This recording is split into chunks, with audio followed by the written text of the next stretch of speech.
Hello viewers, চলে এসেছি মজাদার হাঁসের মাংসের রেসিপিটা করে নিব। আর সহজেই আপনারা মজাদার কীভাবে হাঁসের মাংস রান্না করে নিতে পারবেন সেই উপকরণগুলো নিয়ে নিলাম। দেখেন, হলুদ, মরিচ, ধনিয়া গুঁড়ো, জিরে গুঁড়ো, তারপর গোলমরিচের গুঁড়ো, লবণ, সামান্য একটু টেস্টিং সল্ট নিয়েছি।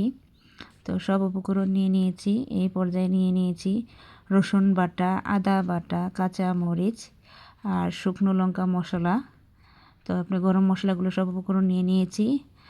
আনাম রসুন নিয়ে নিয়েছি। হাঁসের মাংস খেতে কিন্তু আনাম রসুনটা খুবই ভালো লাগে। আর পেঁয়াজ কুচি নিয়ে নিয়েছি। আর হাঁসের মাংসগুলো পরিষ্কার করে ধুয়ে নিয়ে নিয়েছি।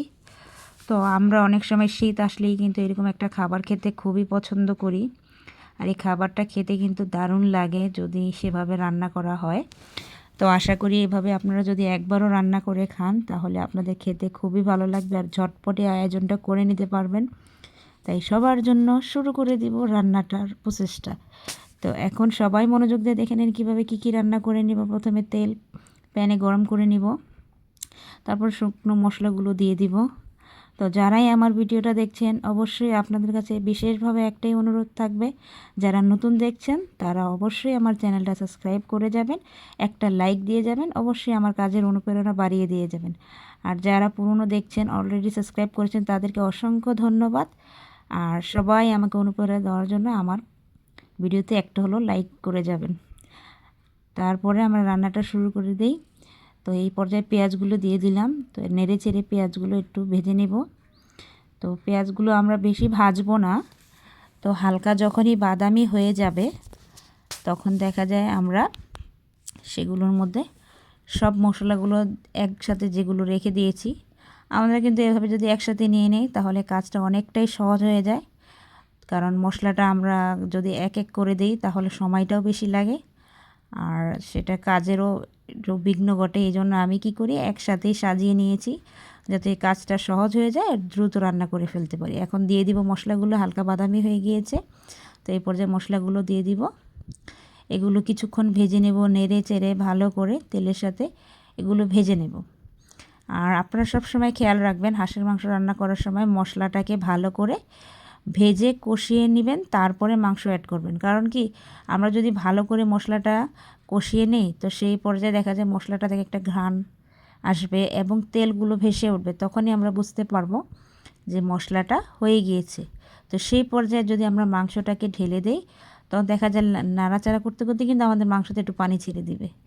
তাই প্রথমে অল্প একটু পানি দিয়ে মশলাটাকে কষিয়ে নিব। তো আপনারা চাইলে যদি এরকমভাবে রান্না করেন আশা করি হাঁসের মাংসটা খেতে দারুণ লাগবে। আর লোভনীয় খাবার কিন্তু আমরা একটু ধৈর্য সহকারে রান্না করলে কিন্তু খেতে খুবই ভালো লাগে। এটা অনেকেই জানে যারা রাঁধুনি, যে পছন্দের মানুষগুলো খাবে এই চিন্তা করে যদি একটু ধৈর্য নিয়ে রান্না করে তার খাবারটা অবশ্যই মজা হবে আশা করি। তো মশলাটাকে ঢেকে কিছুক্ষণ রান্না করে নিব। তো আমার রান্না হয়ে গিয়েছে, দেখেন তেলগুলো বেশি উঠেছে মশলার উপরে। তো এই পর্যায়ে একটু মশলাটা নেড়ে চেড়ে ভালো করে আবার একটু নেড়ে চেড়ে তারপর আমি এর মধ্যে মাংসগুলো ঢেলে দেব। তো সেই আপনাদের যেটা বললাম, কারণ মশলাটা যদি ভালো করে কষানো না হয় তাহলে কিন্তু ভালো একটা সুগন্ধ আসবে না। তো এই জন্য আমি ভালো করে মশলাটাকে কষিয়ে নিলাম। তো এবার যে হাঁসের মাংসগুলো দিয়ে নেড়ে চেড়ে ভালো করে মিক্স করে নিব। কারণ হাঁসের মাংসটা শীতের সময় খেতে দারুণ লাগে আর সেভাবে যদি রান্না করে নেই। আর আনাম গোটা রসুন দিয়ে রান্না করলে কি হয়, যখন আমরা খাবো তখন রসুনগুলো কিন্তু একটু খুবই সুন্দর রসালো একটা ভাব থাকবে রসুনের মধ্যে। আর সেই তেলগুলো কিন্তু মাংসের সব তেলগুলো কিন্তু রসুনের মধ্যে থাকবে। তো আপনারা যখনই একটা চাপ দিবেন দেখবেন খুবই সুন্দর করে রসুনগুলো বেরিয়ে আসে আর খেতে কিন্তু খুবই মজা লাগে আনাম রসুন দিয়ে। তা কষিয়ে নিয়েছি কিছুক্ষণ মাংসটা। এই পর্যায়ে নেড়ে চেড়ে আমি রসুন মিক্স করে দিব, এই জন্য একটু নেড়ে চেড়ে নিচ্ছি। কারণ আমরা মাংস সিদ্ধ হওয়ার পরে রসুন দিব না, আমরা আগেই রসুন দিয়ে দিব। তো এই পর্যায়ে রসুনগুলো দিয়ে দিলাম, কাঁচামরিচও দিয়ে দিলাম। আমি একটু ঝাল ঝাল রান্না করব এই জন্য মরিচগুলো আগেই দিয়ে দিলাম। তো এই পর্যায়ে ভালো করে মিক্স করে নেড়ে চেড়ে ভালো করে যখন মিক্স হয়ে যাবে তখন আবার আমরা ঢেকে দিব। কারণ এই রসুনের সাথে আমরা একটু ভালো করে হাঁসের মাংসটাকে কষিয়ে নিব। আর একটু কষানোর পরে দেখা যায় আপনারা চাইলে একটু পানি মিক্স করে একটু জাল করে নিতে পারেন। তা আমি সহজেই রান্নাটা করে নিয়েছিলাম। তো এখন খাবারের পালা, তাই মাংসটা বেড়ে নিলাম। তো এভাবে যদি আশা করি হাঁসের মাংসটা রান্না করেন, আপনার 1 থেকে 1.5 ঘন্টার মধ্যে আপনার হাঁসের মাংস রেডি হয়ে যাবে। তো আমার তো রেডি হয়ে গেছে, খাওয়ার জন্য রেডি। এখন আমি খেতে পারবো। তবে আমি আরেকটা আইটেম করব, সেটাই আপনাদের সাথে দেখিয়ে দিব কি আইটেমটা করব। আজকে আমি বেগুন ভাজা করব, আর সেটাও একটু ব্যতিক্রম স্টাইলে। একটু হলুদের গুঁড়ো দিয়ে দিলাম, আমি বেগুনগুলোকে ছিলে নিয়েছি। তারপর ধনিয়া গুঁড়ো, মরিচের গুঁড়ো এগুলো দিয়ে দিলাম, জিরে গুঁড়ো দিয়ে দিলাম, তারপর একটু লবণ দিয়ে দিব। এই পর্যায়ে আমি একটু বেসন অ্যাড করে দিব। অনেকে দেখা যায় বেগুনি বা বেগুনি আলু চপ তৈরি করতে যেরকমভাবে দেয়, আমি সেভাবে দিইনি। আমি ব্যতিক্রম করে দিয়েছি, অল্প একটু দিয়েছি, যাতে সেগুলো হালকা হালকা মচমচা থাকে বেগুন ভাজাটা। তাই আমি এর মধ্যে আবার একটু তেল অ্যাড করে দিব, আদা রসুন অ্যাড করে।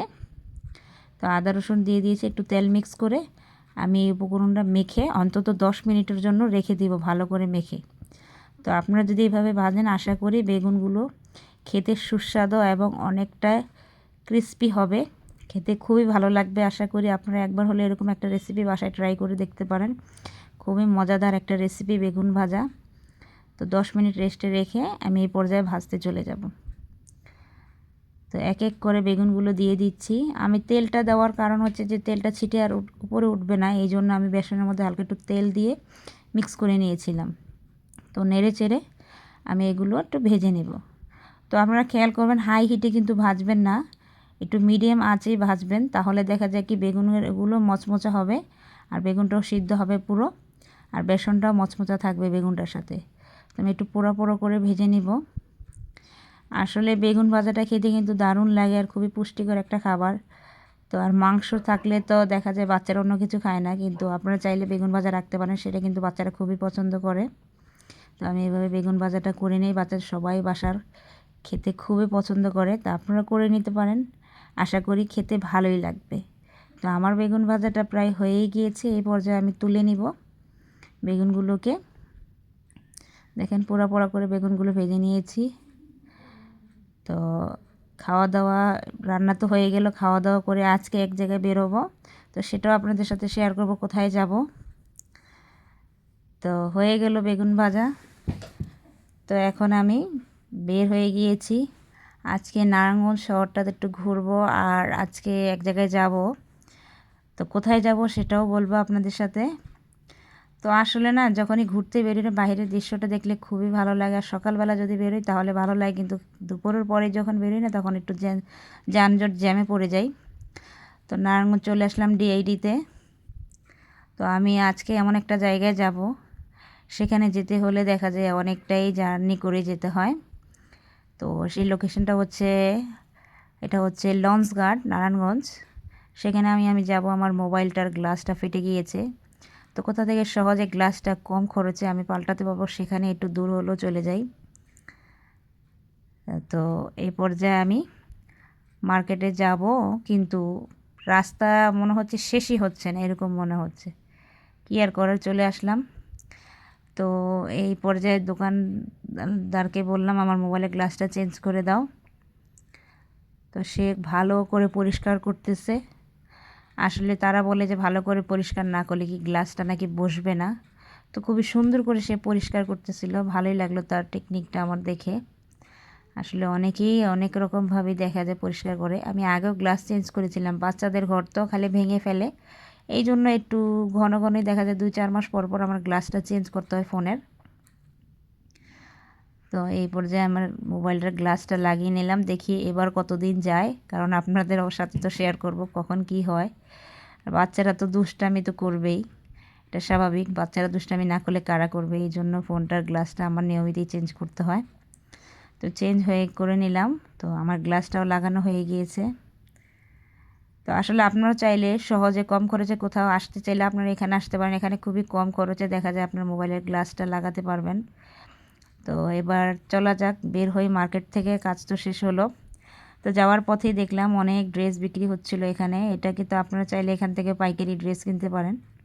আমি আরেকদিন একটা ভিডিওতে নিয়ে আসবো আপনাদের জন্য এখান থেকে ড্রেস কী ড্রেস কিনলে সহজ হয়, আর অনেক সুন্দর সুন্দর ড্রেস কমে পাওয়া যায়।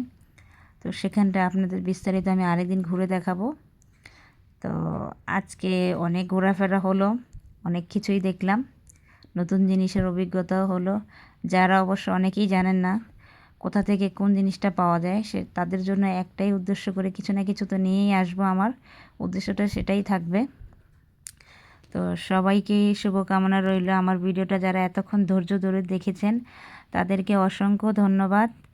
আপনাদের সবার জন্য আমার ভালোবাসা থাকবে। আশা করি আমার চ্যানেলেও আপনারা ঘুরে যাবেন। আর নতুনদেরকে সবসময় বলবো, একটা হলো সাবস্ক্রাইব করে যাবেন আমার চ্যানেলে, তাহলে আমি কাজের অগ্রগতি আর অনুপ্রেরণা পাবো, অগ্রগতি বাড়াবো। তো আর যদি দেখা যায় অনেকেই বলে একই কথা বারে বারে আপু কেন বলে, তো আসলে একটা নতুন চ্যানেল ক্রিয়েট করলে সবার কাছেই বলতে হয়। তো এই জন্য সবাইকেই ধন্যবাদ।